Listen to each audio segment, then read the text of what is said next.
Morning বন্ধু বান্ধৱীসকল, মই ৰাতিপুৱা উঠি চোতালত দেখিলোঁ যে মহৰ গাড়ী, মানে আজি মৰণা মৰিব। সেইবাবে মই যাব ওলাইছোঁ বজাৰলৈ। বজাৰত গৈ দেখিলোঁ যে চব্জি যিটোৱে বস্তুৰ দাম কিনিবই নোৱাৰি, কিনা মানুহতকৈ আপোনাৰ বেচা মানুহ বেছি। দাম হ'লেতো নাখালে নহ'ব ন, সেইবাবে ধুব অলপ লৈ ল'লে। ময়ো সৰু ল'ৰাৰ দৰে এটা বাতুল গুটি কিনিলোঁ, মানে গুলটিছ। ঘৰলৈ আৰু এটা স্পেচিয়েল বস্তু লৈ আহিছোঁ। সেই স্পেচিয়েল বস্তুটো হ'ল চুৰি। মই সেইখন আৰু চাবি ৰিঙৰ কাৰণে আনিছোঁ। আপোনালোকে এনেকৈ ৰাখে নেকি চাবি ৰিঙত? মই আহি দেখিলোঁ যে চাচাই আৰু বেলেগ ষ্টাইলত ধান পেলাই আছে। ধান পেলাওঁতে হৈ গ'ল ৰাতিও ধান পেলাব এৰা নাই। আমাৰ আৰু ট্ৰেক্টৰ আহিব ৰেডি হ'ল। ট্ৰেক্টৰ আহিল মানে আমাৰ যুদ্ধ আৰম্ভ হ'ল। ট্ৰেক্টৰ আহি গ'ল। ট্ৰেক্টৰ আহি যোৱাৰ পিছত আমাৰ সকলোৱে ৰেডি হ'ব লাগে। এতিয়া আমাৰ সমীৰণে আৰু পুষ্পা ষ্টাইল দি পেলাই ৰেডি হৈ গ'ল।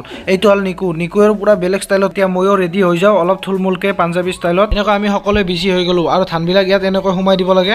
দিয়াৰ পিছত আমি ধানবিলাক ডাইৰেক্ট ভঁৰালত পেলাই দিছোঁ। পেলাই দিয়াৰ পিছত আহকচোন চাওঁ কেনেকৈ ধানবিলাক ওলাই। এনেকৈ খেৰবিলাক ওপৰলৈ যায় আৰু ধানবিলাক তলেদি এনেকৈ ওলাই থাকে, আৰু ওলাই থকা ধানবিলাক আমি বস্তাত ভৰাই ভঁৰালত পেলাই দিওঁ। এনেকৈ আমাৰ কামবিলাক চলি আছে। কিন্তু ইমান ভাগৰ লাগিছে যে আকৌ নাখালে নহয়, সেইবাবে আমি চাহ চিংৰা খাই পেলাই কামবিলাক শেষ কৰিলোঁ।